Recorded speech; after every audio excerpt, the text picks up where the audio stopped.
All right, good afternoon, JRP committee members. For the record, I'm Lindsay Collins, the Justice Reinvestment Program Manager at the CJC.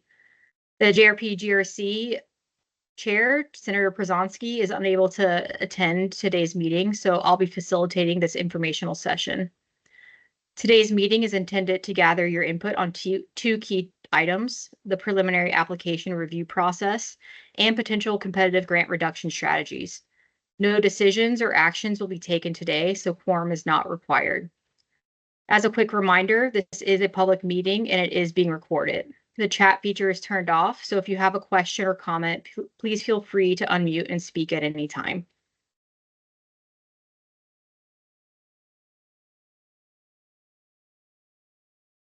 The JRP team includes Catherine Talon, Avery Sorensen, and Carrie Glazer. This is our current GRC membership. Again, voting status is not included because our meeting today is meant for discussion and feedback and will not require a vote. Avery, can you go ahead and do a roll call? Yeah. All right. Senator Przonski, DA Eastman. Here. Thank you. Chief Administrative Officer Norton. Here, I've got construction in the background, sorry. Perfect, thank you. Director Gowie-Ram. Sheriff Morrissey O'Donnell. Here. Thank you. Executive Director Stewart. Justice James. Representative Krupp.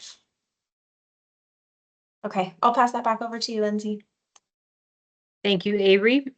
So we do have a new GRC committee member, DA Joshua Eastman. DA Eastman, would you like some time to introduce yourself? No, that's okay. I guess I'm the district attorney in Josephine County, Oregon. I was our drug court DDA, and assigned to our drug team and worked closely with community corrections implementing JRP locally. And then since being DA, just continuing through with that, and I'm excited to go through this process. So I think that's it. Great. Thanks for the intro. It's nice to see you here again. So today's meeting will focus on three main topics. One, a brief overview of the 2025-2027 JRP solicitation. Two, an overview of the JRP preliminary application review process, including eligibility and review and evaluation criteria. I'll walk through the current roles of staff and the GRC and then invite your input on any additional information within statute and rule that you would like staff to present during the preliminary application review in May. And lastly, third, a presentation of potential competitive grant funding reduction strategy options for your discussion and feedback, which will help inform staff analysis to be presented for the Commission's final decision in June. At this time, we'll open the floor for public comment. As a reminder, we are not able to respond to questions during this meeting, and we ask that comments be limited to 2 minutes or less. If anyone here is not a committee member and would like to offer a comment as a member of the public, you may do so now.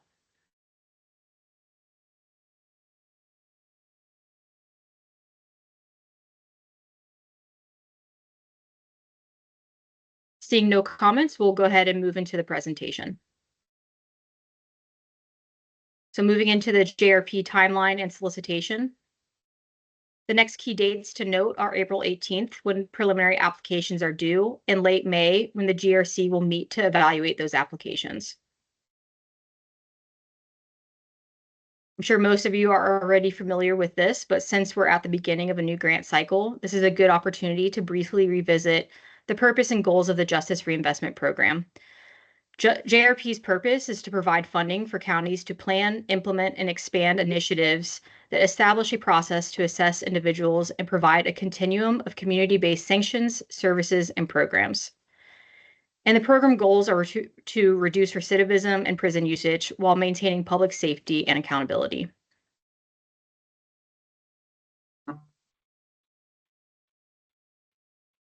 The 2025-2027 solicitation includes all the standard components you're familiar with: eligibility and application requirements, a sample grant agreement, and breakdowns for both the formula and competitive grants.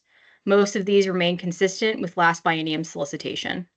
There are two key changes in the competitive grant to highlight. First, applicants must now opt in during the preliminary application phase to be eligible to apply in the final application phase. Second, the Commission has determined that competitive grant funding will be limited to personnel-only requests.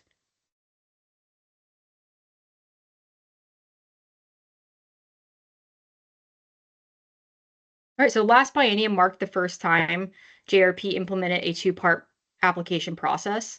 The preliminary application allowed grant applicants to receive feedback from the GRC and incorporate that feedback into their final application, a change that was well received by grantees. We're continuing that approach this biennium and enhancing it by holding this informational meeting. Today, we're seeking your input on whether there's any additional information within statute and rule that you'd like staff to present to the GRC during the preliminary application review in May. The JRP grant application process is, of course, more detailed and robust than what's shown here. But for today's discussion, we're focusing specifically on the preliminary application phase, highlighted in the dash box on the slide. So we'll walk through the roles and responsibilities in this process as outlined here, starting with staff responsibilities and then followed by the GRC's role.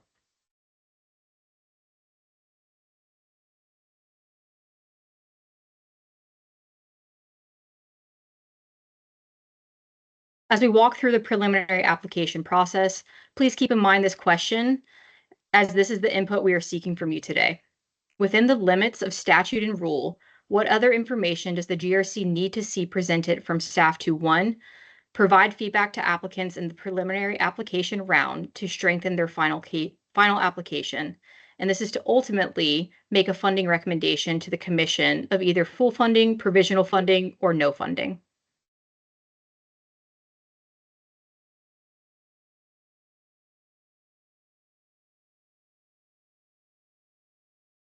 We begin the preliminary application review process guided by statute, which directs the development of a multi-tiered system of review and a formal triage process. This framework helps us prioritize limited time and resources by identifying county applications that may benefit from additional support. So as was done last biennium, staff will begin the preliminary application review process by triaging each county's application. The triage begins by using the baseline to assign each county into one of the categories you see here: green, yellow, or orange. As we move from green to yellow to orange, the level of review increases.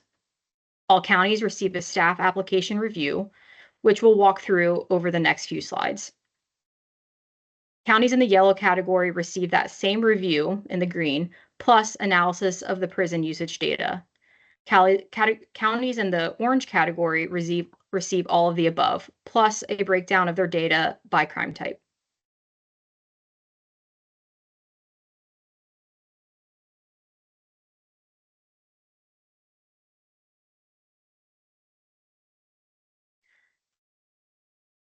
We will continue to use the racial disparity tool again this biennium. Today's presentation is meant to be a high-level reminder of what this tool is and what it isn't, so you know what to expect during the preliminary application review. And I'll give you a moment to go ahead and read what the racial disparity tool is on the slide.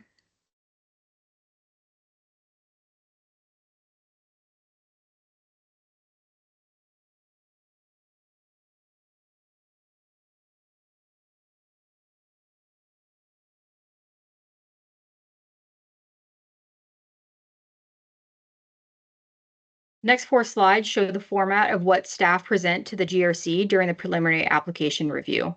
This includes the information staff verifies and evaluates before sharing a county's application with the GRC for review and feedback. We begin with a program overview for each county. This includes basic details such as the program name, type, and goals, and it ends with staff feedback for GRC consideration.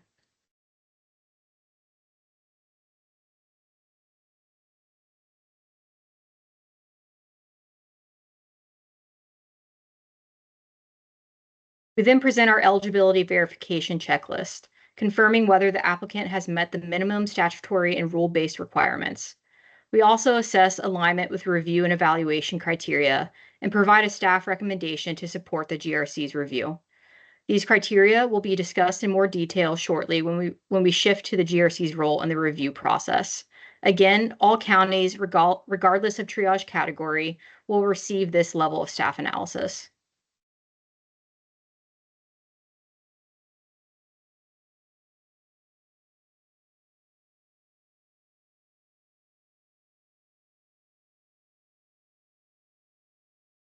In addition to the green category review, counties in the yellow category will also have a snapshot of their prison usage presented. This data is pulled from the CJC's JRP dashboard, and during the preliminary application review, we'll use the dashboard to walk through the data with the GRC and answer any questions.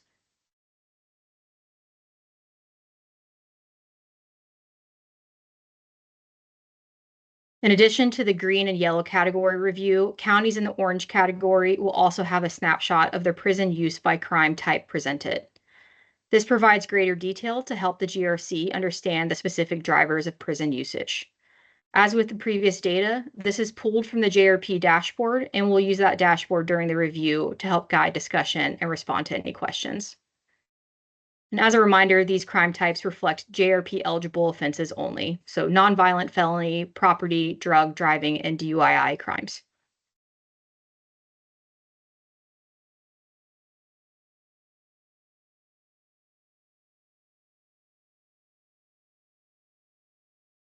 Now we'll turn to the GRC's role in the preliminary round. During this stage, the focus is on providing feedback to counties to help strengthen their final applications. This process supports the GRC's ability to make informed recommendations to the Commission, whether for full, provisional, or no funding, in alignment with the program goals and statutory guidance. Now we return to the review and evaluation criteria outlined in rule. As a reminder, staff will provide verification and review of these criteria, including a staff recommendation for the GRC's consideration. At this stage, the GRC's input is most helpful in providing feedback to applicants to support stronger final applications aligned with these criteria. In the next slide, we'll preview an example tool that may help organize this part of the review process.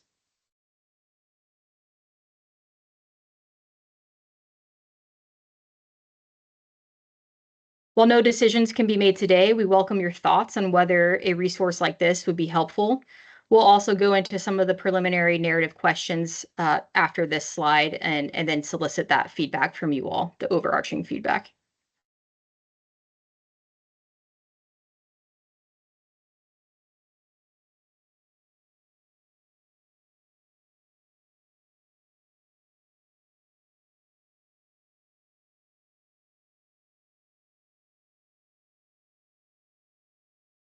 Next, I'll walk through the narrative questions included in the preliminary application. As context, based on prior feedback from grantees, staff are working to make the application process more streamlined across the agency. Recognizing that most JRP programs are already established and have been previously approved by the GRC and Commission, our intent is to focus on gathering the information necessary to understand the program's impact and any challenges, changes, or needs that will inform the GRC's funding recommendations. To support this goal for this biennium, we've moved to a more succinct model and limited narrative responses to between 150 and 200 words. Staff also included examples in the preliminary application to illustrate what a reasonable response might include. Additionally, part of staff analysis involves identifying and obtaining any missing information prior to presenting to the GRC. Today, we are seeking your input and feedback around this level of information. The next 6 slides outline each of the narrative questions included in the preliminary application. So I'll go through each slide and pause on each slide for a moment for your review. And then at the end of those slides, we'll have the discussion period.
So these are all the narrative questions in the preliminary application, and we welcome any feedback.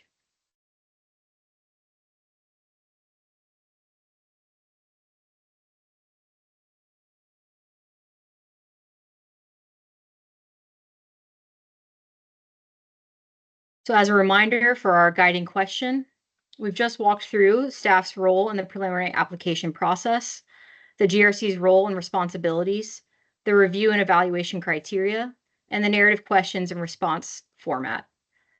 As we close this section, we'd appreciate your feedback on what we've discussed, keeping in mind this question. Within the limits of statute and rule, what other information does the GRC need to see from staff in our preliminary application presentation to provide feedback to applicants to strengthen their final application? Again, keeping in mind the final goal to be to recommend to the commission full provisional or no funding. Yes. Chief Administration Officer Noren. Hate when you use my full title. I would love to see us outline what underserved populations are. I think we ran across a lot of folks like we serve women, which isn't necessarily an underserved population depending on their area. So I would love to see statistics on how much of that population is in that county, how they got to that. Does that make sense? It does. You want to see kind of statistics, the breakdown of those populations and definitions of those underserved communities. Is that correct? Mm-hmm. Yeah, to move beyond just women is kind of where I'm, that they serve women as well as everybody type thing. Right. Thank you.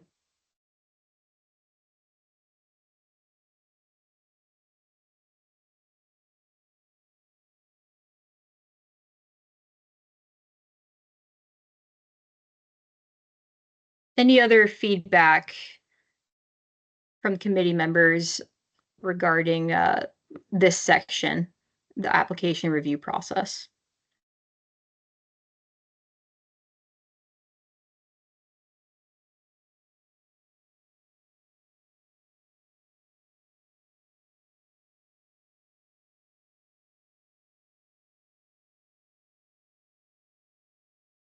All right, seeing none, I'll go ahead and move into the next section. So we'll move into the competitive grant reduction strategy options.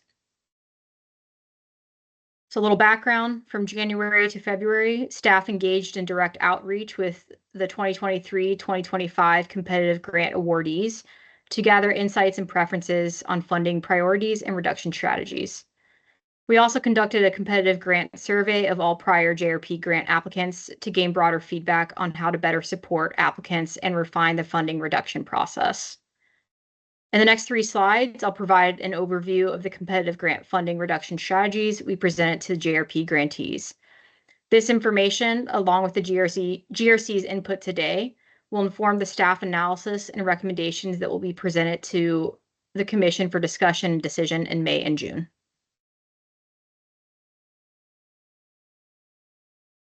So option 1, in this option, applicants would be asked to prioritize their personnel-related funding requests by outlining how they would adjust their budget under various funding scenarios. For example, they might indicate what their program would look like if they received 90%, 85%, or 75% of their total request. This approach gives applicants the opportunity to proactively identify where reductions could be absorbed with the least impact on their core program functions. These scenarios would help guide the GRC's discussion and understanding of applicant priorities, but they would not determine or guarantee any specific funding level. The GRC would still maintain its role in making funding recommendations. We've used a similar approach in other CJC grants like treatment courts, and it's helped reduce guesswork during reduction discussions while maintaining transparency with applicants.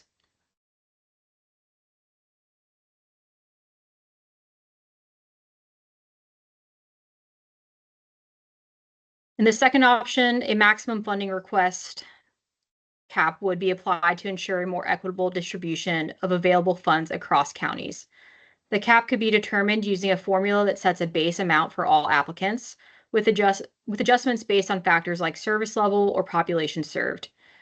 This approach offers predictability and transparency up front, as applicants would know the maximum amount they can request before submitting their applications. It may also reduce the need for retroactive cuts later in the process. That said, implementing this option would require significant data analysis and development of a fair, evidence-based formula. Given the success of Option 1 and other CJC programs and grants, and the feedback we've already received from grantees, this approach hasn't been fully developed yet by staff. However, we are still very interested in your input and discussion on this potential strategy. Your feedback will help us assess whether this is worth pursuing further as we prepare to bring formal recommendations to the Commission.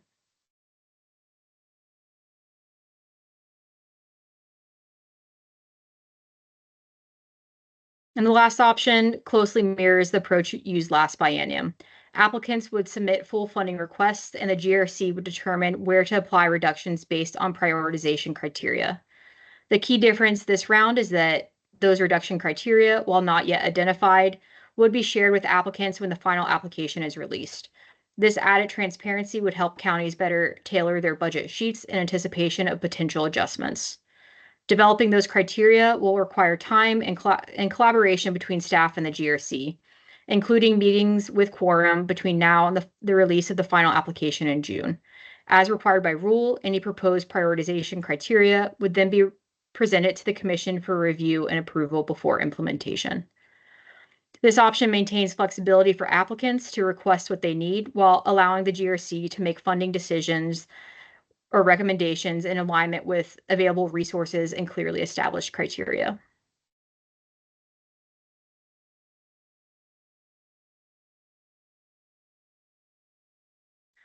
Rule requires staff to seek Commission feedback and approval before implementing any new solicitation criteria or changes to the funding request review process.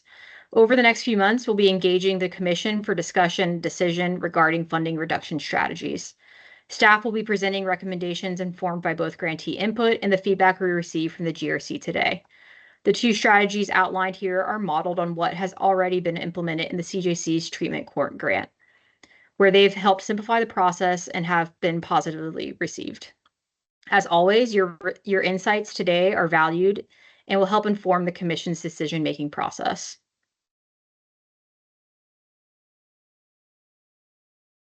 I'll pause here for any GRC committee member feedback.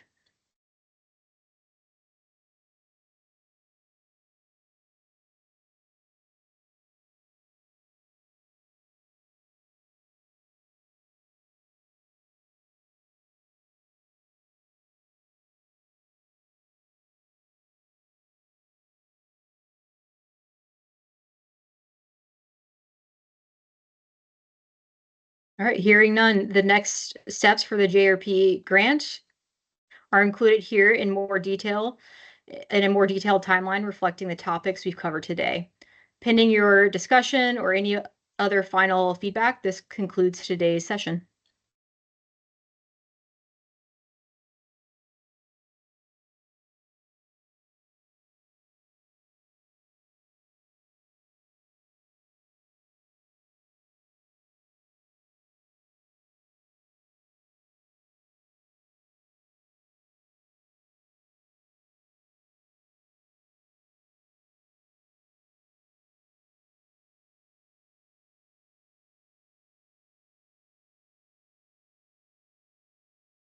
All right, hearing none, I will conclude today's session.